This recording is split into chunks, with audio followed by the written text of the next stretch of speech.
रामायण की रहस्यमयी बातें। रावण के करीब आते ही क्यों घास का तिनका उठा लेती थी माता सीता? क्या था घास के तिनके का रहस्य? रामायण में एक घास के तिनके का भी रहस्य है, जो हर किसी को नहीं मालूम, क्योंकि आज तक हमने हमारे ग्रंथों को सिर्फ पढ़ा, समझने की कोशिश नहीं की। रावण ने जब माँ सीता जी का हरण करके लंका ले गया, तब लंका में सीता जी वट वृक्ष के नीचे बैठकर चिंतन करने लगी।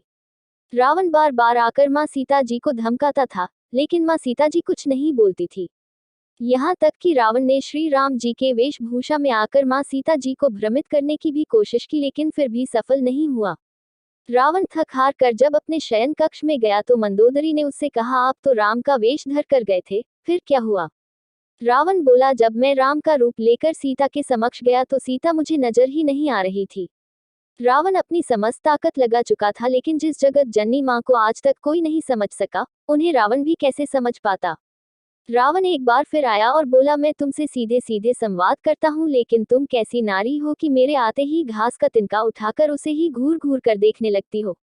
क्या घास का तिनका तुम्हें राम से भी ज्यादा प्यारा है? रावण के इस प्रश्न को सुनकर माँ सीता जी बिल्कुल चुप हो गई और उनकी आंखों से आंसुओं की धार बह पड़ी। इसकी सबसे बड़ी वजह थी कि जब श्री राम जी का विवाह माँ सीता जी के साथ हुआ, तब सीता जी का बड़े आदर सत्कार के साथ गृह प्रवेश भी हुआ।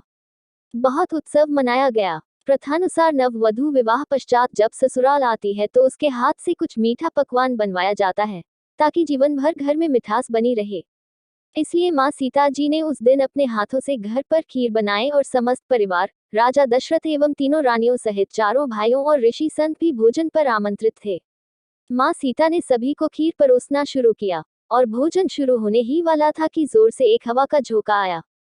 सभी ने अपनी अपनी पतले संभाली। सीता जी बड़े गौर से सब देख रही थी। ठीक उसी समय राजा दशरथ जी की खीर पर एक छोटा सा घास का तिनका गिर गया, जिसे माँ सीता जी ने देख लिया।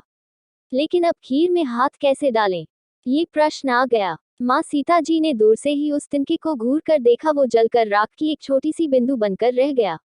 सीता जी ने सोचा, अच्छा हुआ किसी ने नहीं देखा। लेकिन राजा दशरथ माँ सीता जी के इस चमत्कार को देख रहे थे। फिर भी दशरथ जी चुप रहे और अपने कक्ष पहुंचकर माँ सीता जी को बुलवाया। फिर उन्होंने सीता जी से कहा कि मैंने आज भोजन के समय आपके चमत्कार को देख लिया था। आप साक्षात जगत जननी स्वरूपा हैं, लेकिन एक बात आप मेरी जरूर याद रखना। आपने जिस नजर से आज उस तिनके को देखा था, उस नजर से आप अपने शत्रु को भी कभी मत देखना।